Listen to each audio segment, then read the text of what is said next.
कभी उसके गाल पर भी हाथ फेर लिया करो माँ। आज तेरे हाथ की मुझे दाल खाना है, बहुत दिन हो गए माँ, मुझे याद आ रहा है। भगवान के मंदिर में जाने से जो पुण्य नहीं मिलेगा बच्चों, भगवान की चौखट पर जाने से वो सुख का अनुभव नहीं होगा। एक बार बूढ़े माता पिता से प्रेम की वाणी बोलकर देखना, इतनी दुआ मिलेगी रे, इतनी दुआ कि जिंदगी सवर जाएगी तुम्हारी जिंदगी।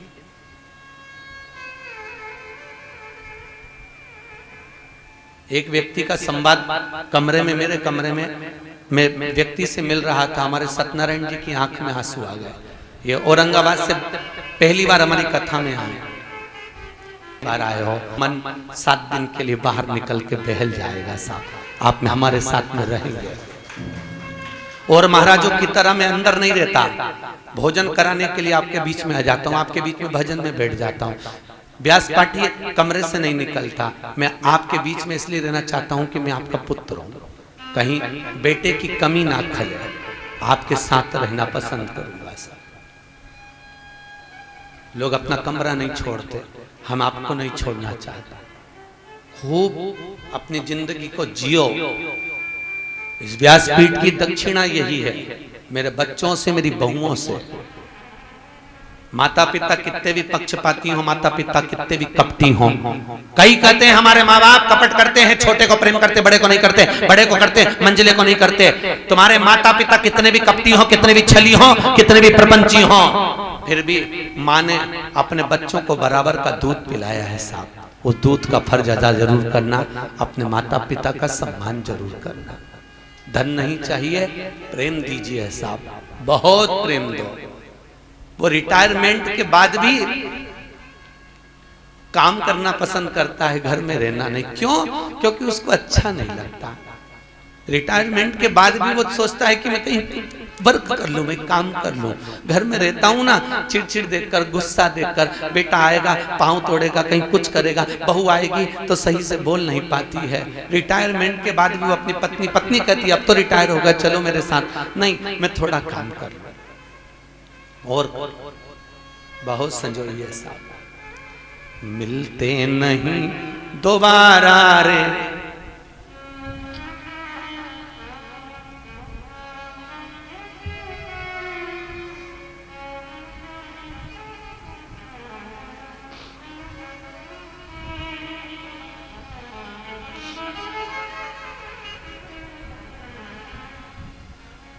माता पिता है रूप हरि का,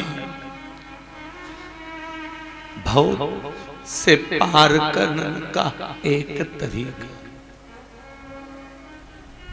नहीं मिलेगा। सब मिलेंगे। पति और पत्नी का जो संबंध है वो 7 जन्म का है, पर माता पिता का संबंध केवल 1 जन्म का है। ये दूसरी बार नहीं मिलते। पत्नी बार बार मिलेगी, तुम जितनी बार जन्म लोगे। 7 जन्म का संबंध है तुम्हारा पत्नी के साथ। माता पिता का संबंध 1 जन्म का होता है, 1 जन्म का।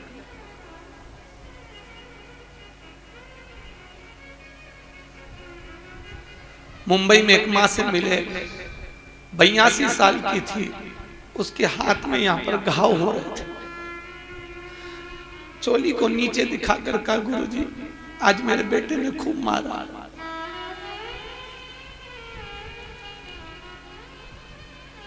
क्या सुख है साहब, एक बार मिलेंगे, दूसरी बार नहीं मिलना, मिलेंगे नहीं।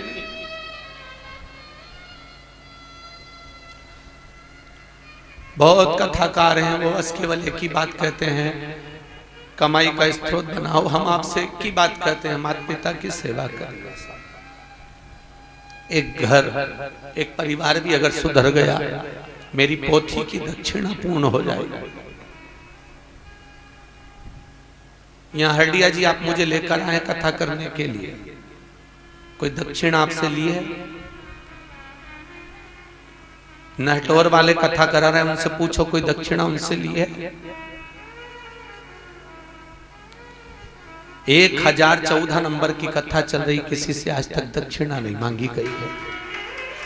मेरी दक्षिणा केवल प्रवचन के माध्यम से, लोग कहते हैं महाराज भागवत आप प्रवचन के माध्यम से निकाल देते हो, कथा तो तुम पूरे महाराजों की सुनते हो, दिन रात सुनते हो, क्या ग्रहण करा साहब भागवत में से? श्लोक हम भी बोल देंगे, शब्द हम भी बोल देंगे, वही कृष्ण का चरित्र, वही राम का चरित्र हम भी सुना देंगे, पर उसमें से ग्रहण क्या करोगे आप? लोगे क्या? प्राप्त क्या करा? थोड़ा ले महाराज, ये दोबारा नहीं मिलने वाले। भगवत भक्ति में डूबो, भगवान आपको खूब समृद्धि, वैभव, धन से परिपूर्ण करेगा। सुख का अनुभव तब हो। रुक्मणी महारानी हसली में भगवान के प्रतिबिंब को देख रही है।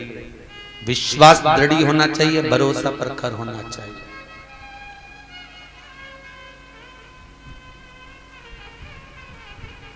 और जिस दिन तुम्हारा विश्वास प्रखर हो गया, उस दिन भगवान मिल गया,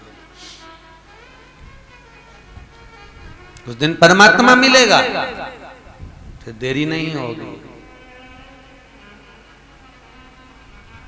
उसके मिलने में फिर कुछ देरी नहीं, मिल सकता।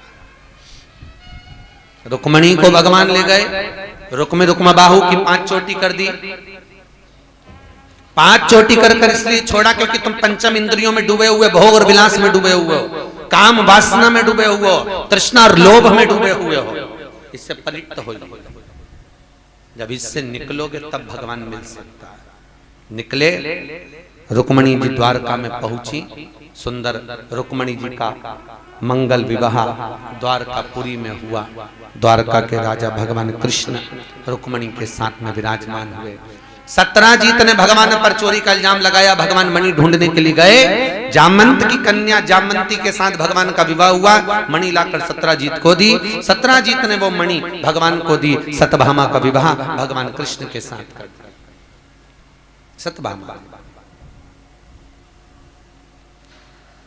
सत्यभामा प्रदान करी। मंगल विवाह हुआ। समय आया, प्रद्युम्न का जन्म हुआ।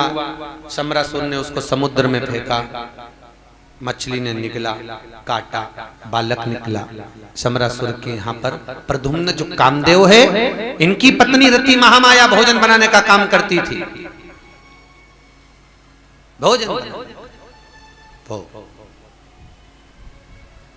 भोजन बनाने का जो कर्म कर रही थी, पति को पहचान कर उसको बड़ा करा, विद्या से शमरासुर का वध करा। आगे जो चरित्र आया, सारी रानियों में अभिमान बढ़ता गया। इसलिए शायद श्रीमद् भागवत कथा में लिखा कि भगवान कृष्ण जब गौलोक धाम को गए, भगवान कृष्ण जब गौलोक धाम को जाते हैं, भगवान कृष्ण के पूरे द्वारकापुरवासी भगवान के साथ में गए, पर 16,108 रानियां नहीं गई। वो सब यहीं की यहीं रह गई, सब यहीं। 16,108 रानियां यहीं। भगवान कह रहे हैं 16,108 रानियों का उद्धार तब होगा जब ये श्रीमद् भागवत कथा श्रवण करेंगे। भागवत कथा को सुनते सुनते सुनते सुनते भगवान कृष्ण ने जब उद्धव जी को भेजा था, तो गोवर्धन के नजदीक में कुसुम सरोवर के पास में उद्धव मंदिर में, जहां पर आप लोग कभी जाएं तो दर्शन करें, उस पावन स्थान पर उद्धव जी महाराज ने भगवान कृष्ण की रानियों को कथा सुनाई और रानियां गोलोक धाम को गई।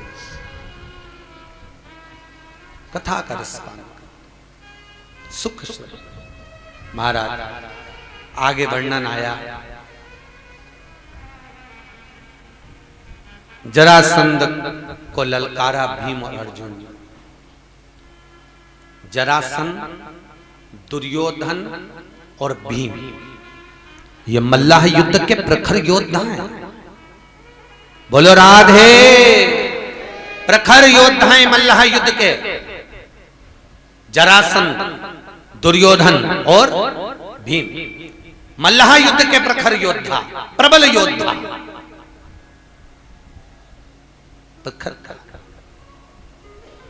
तीनों तप करने गए, और तीनों जब तप करने के लिए गए, तब साधना में जब लीन हुए, तब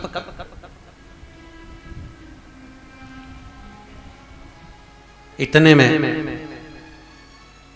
भीम को भूख लग गई और भीम भोजन करने गए। भीम भोजन करने गया तो जरासंध और दुर्योधन तप कर रहे थे। शंकर भगवान प्रकट हो गए, मांगो क्या चाहिए, बोलो क्या दिया जाए।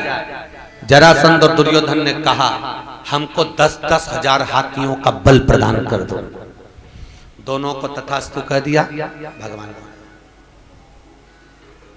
10-10 हजार हाथियों का बल दिया है, 10-10। अब इतने में जरासंध और दुर्योधन दोनों निकल कर जा रहे थे, दोनों को हंसी आ गई। दोनों ने कहा, बताओ इस खबड्डे को देखो तो सर, ये खाने में रह गया और हमें को बर मिल गया। भीम को बड़ा बुरा लगा। भीम ने भोजन छोड़ा, तप करने बैठ गए। अब भीम ने तप करा तो शंकर जी का नहीं करा, भीम ने तप करा तो पार्वती जी का करा। और माँ जगतजननी प्रकट हुई। माँ ने कहा, मांग भीम, तुझको क्या चाहिए। भीम ने कहा, माँ मैं आपका पुत्र हूँ, आपसे कुछ मांगूंगा नहीं, बस मेरे मन की दशा को पहचान जाओ और मुझे क्या चाहिए वो दे दो। पार्वती जी ने ध्यान लगाकर देखा, शंकर जी ने क्या दिया था, तो कि 10 हजार हाथी का बल। पार्वती जी बोलती है, भीम मैं तुझे 20 हजार हाथी का बल प्रदान करती हूँ। भीम ने कहा, नहीं चाहिए, चाहिए ही नहीं, तुम तो रखो तुम्हारे पास में, हमको तो जो हमारे मन की दशा है वो जानो। माँ तो तुझे चाहिए क्या, तू बोलना। नहीं मैं मांगूंगा नहीं, बस तुम मेरे मन की दशा पहचान जाओ। पार्वती ने सरस्वती को बुलाया, सरस्वती बताओ ये भीम को क्या चाहिए। माता सरस्वती ने मनोदशा को निकाल कर कहा, भीम को जो चाहिए था पार्वती को बताया। पार्वती ने वर दिया, भीम मैं तुझे वर प्रदान करती हूँ कि जरासंध और दुर्योधन मरेंगे तो तेरे हाथ से मरेंगे। भीम ने कहा, कुछ भी नहीं चाहिए, हो गया काम, अब कुछ नहीं चाहिए। पूरी कथा उठाकर देख लीजिए, जरासंध मरा तो भीम के हाथ से, और दुर्योधन मरा तो भीम के हाथ से, दोनों। अब कुछ नहीं चाहिए, हो गया मेरा काम। जरासंध को बीच में से फाड़ दिया, फिर जुड़ गया, फिर फाड़ा, फिर जुड़ा, भाग विभाजित कर कर फेंका। भाग विभाजित हुए, प्राण छूट गए। जरासंध के प्राण छूटे, शिशुपाल की गालियां पूरी हो गई, उसके भी प्राण हरे। गाली देने वाले थोड़ा ध्यान रखें, हमेशा गाली देते समय एक डायरी अपनी जेब में रखें और एक पेन।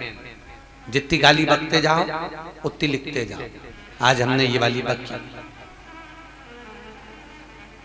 फिर गाली बको तो फिर लिख लो, आज हमने ये वाली गाली दी। जब वो अपने बुआ के लड़के को नहीं छोड़ता तो तुम्हें छोड़ेगा। अरे बोलो तो, शिशुपाल कौन था, भगवान कृष्ण की बुआ का लड़का भाई। जब वो अपनी बुआ के लड़के को नहीं छोड़ रहा गाली देने से, तो तुम्हें कौन छोड़ देगा। तुम गाली बको पर एक डायरी अपनी जेब में रखो और लिखते जाओ। आज मैंने इसको ये वाली बकी 1, ये बकी 2, और जिस दिन पूरी सो उस दिन भेरू गया, गाली पूरी गया। अच्छा तुम सोच रहे होगे अभी तक तुमने कितनी सारी बक दी, तो हम तो गए नहीं, ना जाने कितनी भाई। हो सकता है शिशुपाल की 100 थी तो तेरी 1 लाख हो सकता है तेरी 1000 हो, तेरी 10,000 जाएगा।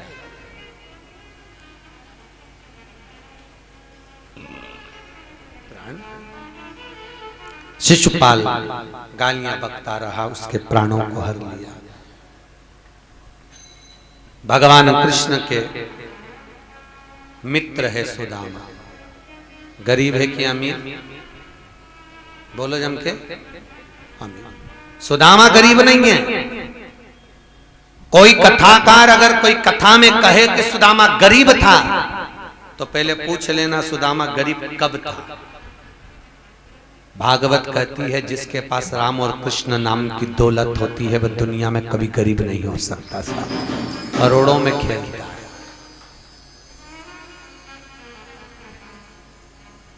अमीर किसको कहते हैं, माला माल व्यक्ति। अरे बोलो तो सही, सही है कि गलत है? अरे बोलो जम के, सही है। माला माल व्यक्ति को अमीर कहते हैं, तो माला माल बनने के लिए पहला शब्द कौन सा है? माला माल। तो पहला शब्द कौन सा है? माला। इसके बाद माल। तो माला जपोगे तो माल आएगा। पर दुनिया के लोगों ने माल के चक्कर में माला को